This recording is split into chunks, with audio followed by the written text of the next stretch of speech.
From the headquarters of FtS English in Quito, Ecuador, I am Stefania Bravo, and this is From the South.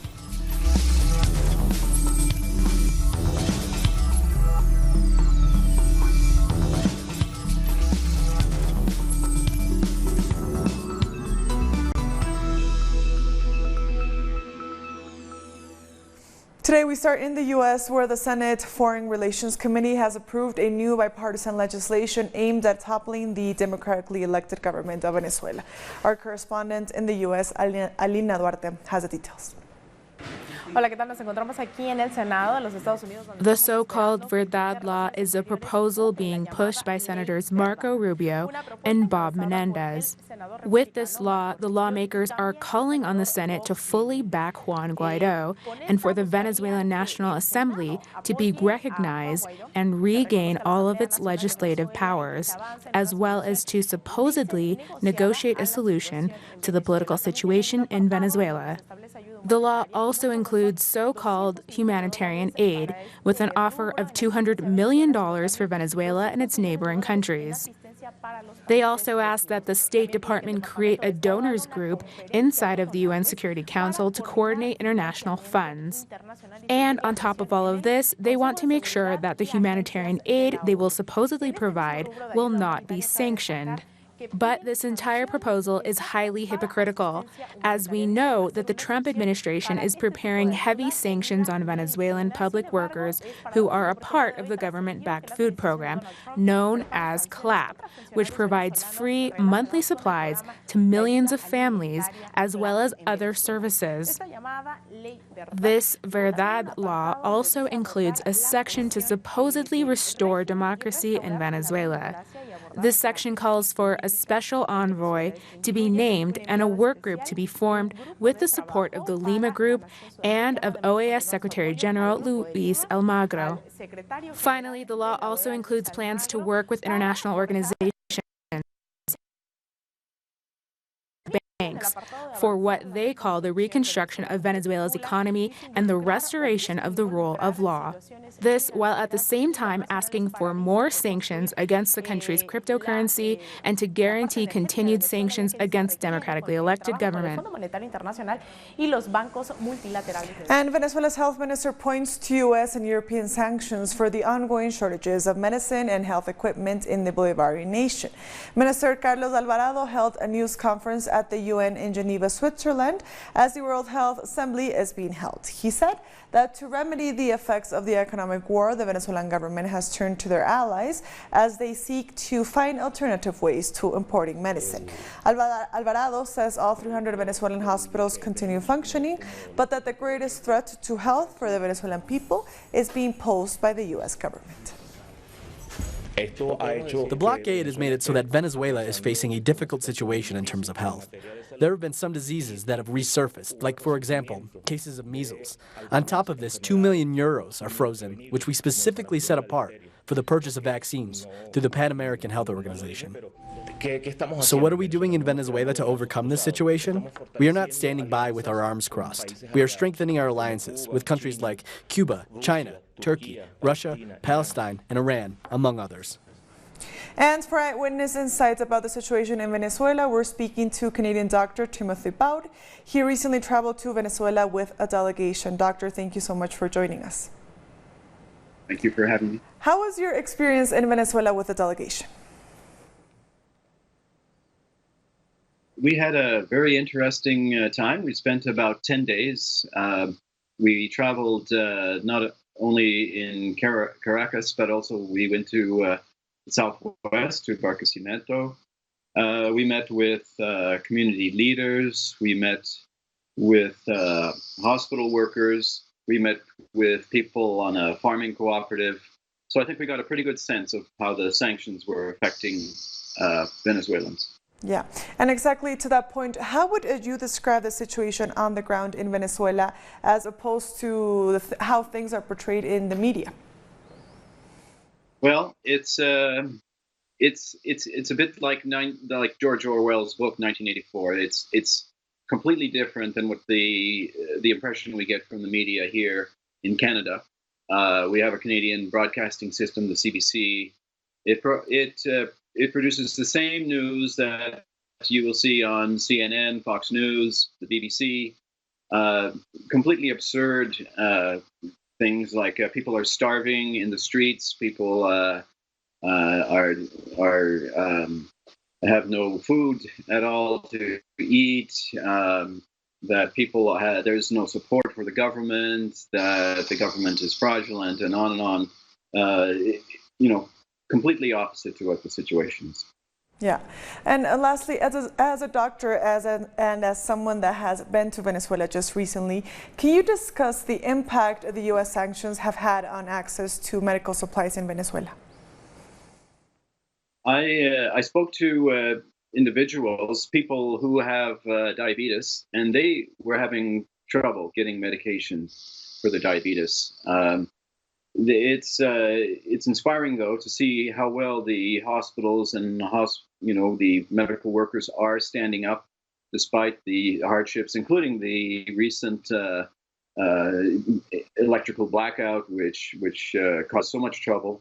But yes, people are suffering from lack of medications. But I'm sure that the people of Venezuela and government of Venezuela will overcome this. Doctor, lastly, the foreign policy of Trudeau's government has not varied so much from the policy of the Trump administration. Are Canadian citizens buying this anti-Venezuela narrative? I think that there's a lot of skepticism. It's a narrative that is so hypocritical. For example, when you see what's happening in Honduras, or the fraudulent elections in Haiti, or the Canadian support for the government of Saudi Arabia, people look at that and they say, you mean that is okay, yet somehow Venezuela, there's something terribly wrong there? I think a lot of people aren't buying it, but you can't underestimate the overwhelming presence of disinformation that we're getting, not only on mainstream media, but also on social media. Dr. Timothy Bout, we thank you so much for your time for Telesur English. We have been speaking with Dr. Timothy Bout. He recently traveled to Venezuela with a delegation. More news now. More than 2,000 students are taking part in the 18th edition of the Latin American and Caribbean Student Congress taking place in Venezuela. The focus of the Congress this year will be discussions about foreign interventionism and the reality of Venezuela as opposed to the narrative spread by the mainstream media. This is a Congress which brings together students from all across Latin America and the Caribbean. The 18th edition of the Latin American and Caribbean Student Congress was born in Havana in 1966. In its 2019 edition, the International Forum will allow participants to discover the reality of Venezuela, as opposed to the falsehoods spread by the mainstream media. Haiti and Venezuela are linked historically. We have always supported one another. Haitians strongly support the Venezuelan people, their sovereignty, and ongoing fight. Like any other year, the event looks to encourage a discussion on regional topics and challenges, as well as the role of student movements from Latin America and the Caribbean. As part of the discussion, participants expand their understanding of achievements made in the protection of education by the Venezuelan government, despite an illegal economic blockade by the United States. We identify with the Bolivarian Revolution. In Nicaragua, they tried to carry out a coup d'etat last year. But we Nicaraguans were able to defend our country and our model of free education and health. In Venezuela, they have the same model. These systems are not approved by the U.S.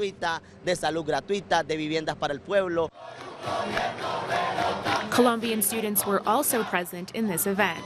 During this 18th edition of the CLI, students came to a consensus on the urgency to stop attacks by the U.S. government against Venezuela. We are the sons and daughters of Bolívar. We are children of the great nation. We are here to talk about education and to send a message to the entire continent to stop this aggression the Venezuelan people are suffering under.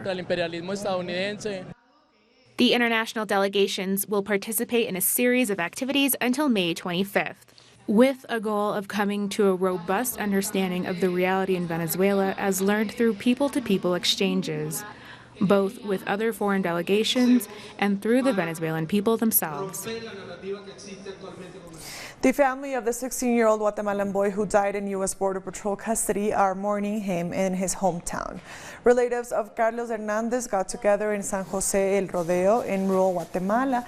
Hernandez was apprehended by U.S. border agents on May 13th after crossing the border. A few days later, he was diagnosed with the flu.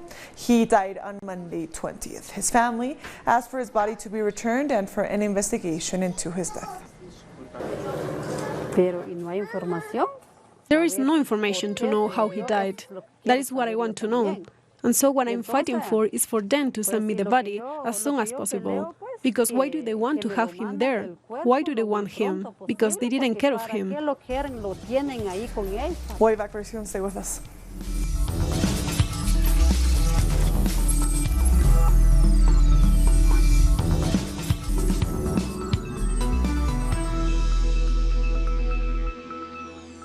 Welcome back. Bolivia's government has insisted that a direct dialogue with Chile will better resolve the controversies between both states, including a lawsuit for the Silala waters, which is currently before the International Court of Justice. More in this report. Chile and Bolivia have closed the written phase of the trial before the International Court of Justice involving the Silala waters. The next stage will be oral arguments before the judges issue a verdict. In Bolivia, bilateral dialogue is considered to be the best alternative. Bolivia will never put limitations on dialogue. We will never run out of words to be able to keep talking. And I think that dialogue in any situation is always positive. In that context, we have invited Chile to take up dialogue, to come to the negotiation table.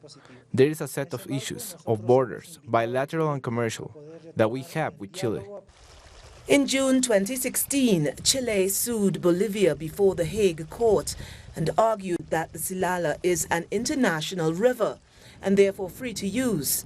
Bolivia says that it's about water deposits and springs that Chile artificially channeled to run to their territory with the promise of payment. The process could conclude next year. It's our greatest interest to restart a direct, transparent dialogue where we can find solutions that are beneficial for the Chilean people and the Bolivian people. In that framework, we are ready to restart the dialogue whenever Chile wants to. Bolivia's Legislative Assembly believes further progress should be made with a previous restoration of diplomatic relations between the two states. The dialogue must work to the extent that we restore the diplomatic relations that were broken years ago, if there is a diplomatic willingness to talk not only about the Silala issue. Bolivia and Chile diplomatic relations have been broken since 1998, following the failure of a negotiation over the Bolivian maritime demand. The states share a border of over 700 kilometers, and in September of last year, Chile even suspended the border committee meetings. Uruguay's largest workers' union announced a partial strike on Wednesday to support workers in the natural gas sector in their struggle against Brazilian oil giant Petrobras. The strike was announced after workers reached a standstill in negotiations with Petrobras and after the company confirmed their plans to pull out all operations from Uruguay, which will lead to mass layoffs. Workers affected by these events have been on hunger strike for over 20 days. Unions have confirmed that their strike will be ongoing until the negotiations continue. Our correspondent in Uruguay, Mateo Grille, has more. Thousands of people have joined the protests taking place in the city center of Montevideo, which is part of the national strike by labor unions against the gas company Petrobras. Gas workers have also been on a hunger strike for 23 days. Petrobras has not replied to the workers' demands, which include no more layoffs and new negotiations after the company announced that it is leaving the country. Labor unions came to the capital to demand a meeting with the president, Tabaré Vázquez, and to give him a document asking the government to intervene in the process in order to minimize the consequences of the company leaving the country. The workers also want to discuss a way that they can keep their jobs. The president has not responded to workers' demands. This conflict between workers and Petrobras has been going on for several months, and it got more tense in the last weeks after the company announced plans to fire 50 workers, or 1/3 of the entire staff. We thank Mateo for that report. Teachers are marching in Ecuador to protest against labor reforms demanded by the International Monetary Fund. Several hundred retired teachers are marching through the center of Quito to the presidential palace. They are demanding that they receive their benefits in full. The protest is part of a mounting wave of discontent among workers over the government's economic policies. We are here, the public workers, to report that we are not being paid, despite everything they told us, saying they will pay us in May, June, July, but they actually have not paid us. They have lied to us. I have colleagues who are 70 years old, and they haven't got paid either. More protests are planned in the coming days against the government of Ecuador. This time over the labor reforms announced by the government's Work and Wages Council. For the trade unions, these reforms correspond to conditions imposed by the International Monetary Fund. We want him to face a motion of censure before the National Assembly so that he can be sacked for not obeying the laws. The government is proposing 3 labor reforms relating to special contracts for new businesses, fixed-term contracts, and the regulation of the working week. The unions are already taking action, including a protest by teachers this Wednesday, where they're demanding the removal of the Minister of Finance. It's not right for the government to sign this letter of intent behind the backs of people and the workers. This means counter-reforms agreed to suit the bankers and businessmen at home and abroad. They're not the only ones. The Foot Union Federation, until recently an ally of the government, is also proposing escalating protests. It's not just these 3 reforms. They are planning to roll back other rights too. That's why we are calling for action on the 6th of June as part of the preparation for a national strike. Pensioners will start a hunger strike to demand that get paid. Transporter workers will strike on the 11th of June, a series of actions leading to the big national strike. One of the most controversial points in these reforms is that the current trial period of 3 months for new employees could be extended to 3 years. The unions say that means they could be sacked without any right to compensation. And yet another social leader in Colombia has been attacked, this time in the Chocó region. Henry Chaverra was attacked on Tuesday night, along with his bodyguard, who was also hurt. Chaverra defends the Afro-Colombian communities that live on the border of the Antioquia and Chocó regions.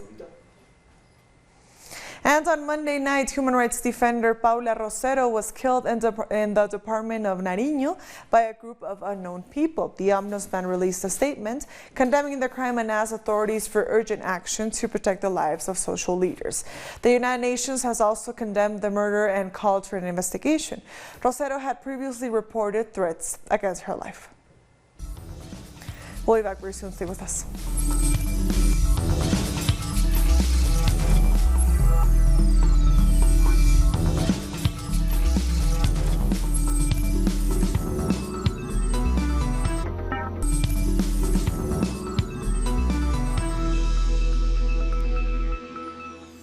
Welcome back. Award-winning Kenyan author and gay rights activist Binyavanga Wainaina has died. He passed away in a Nairobi hospital on Tuesday night following a short illness. Wainaina, the founder of the literary magazine Kawani, had suffered a stroke in 2015. He was a prolific author who won the Cain Prize for African Writing for his short story Discovering Home in 2002. He was 48 years old. Intellectually analyze it to persuade everybody that you don't really believe it, and you'd be saying, well, these rumors were being spread by the Minister of Health of the Democratic Republic of Congo has called for community engagement to curb the current Ebola epidemic. Following warnings about the Ebola virus by the World Health Organization, the DRC's Minister on Humanitarian Organizations working to control the virus to engage communities. The WHO previously attributed the challenge in accessing communities due to various armed conflicts. To improve community engagement in the fight against Ebola, I believe that it is also necessary for all those involved to respect communities and especially to listen to them. We must not ask ourselves what else do we have to do. We must ask ourselves how to do it better, by first listening to the communities. At least 26 people have been killed in the Central African Republic following an attack by an armed group. The attack took place in 2 different villages on Wednesday. The massacre is the single bloodiest incident since the government agreed to a peace deal with 14 militia groups in February. Protesters in Sudan have vowed to continue demonstrating in the streets to demand a civilian rule. The protesters have urged both their leaders and the military council to commit to finding a solution. They threatened more demonstrations if civilian rule is not established.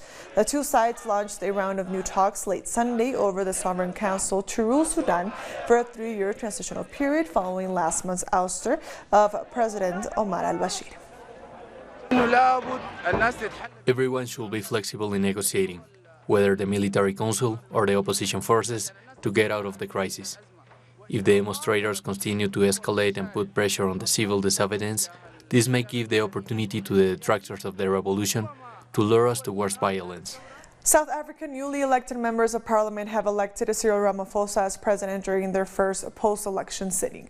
Just before, lawmakers were sworn in for this new period, with the ruling African National Congress taking 230 out of the 400 seats in parliament. Our correspondent in Pretoria, Matuba Malachi, has more.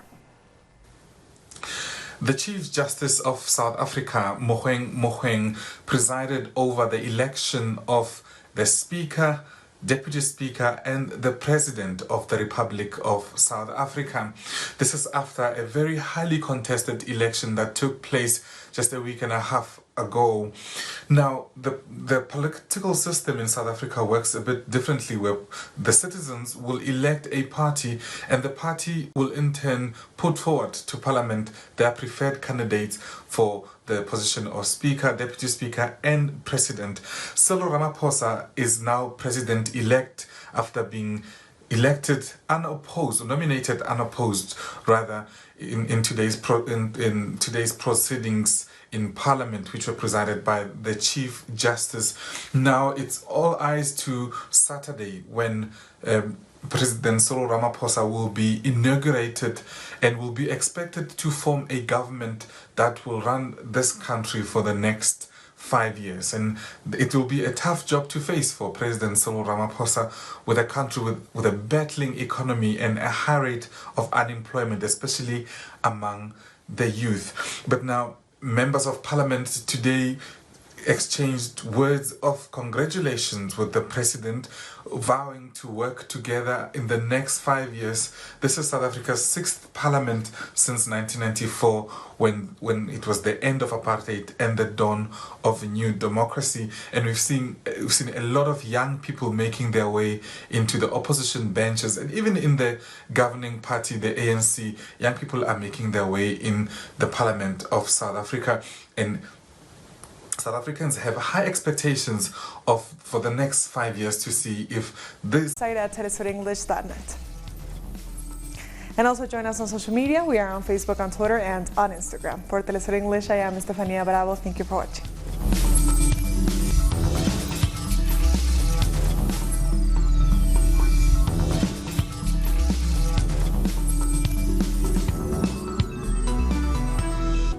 The life is full of moments. Moments of fight, moments of hope, moments that transcend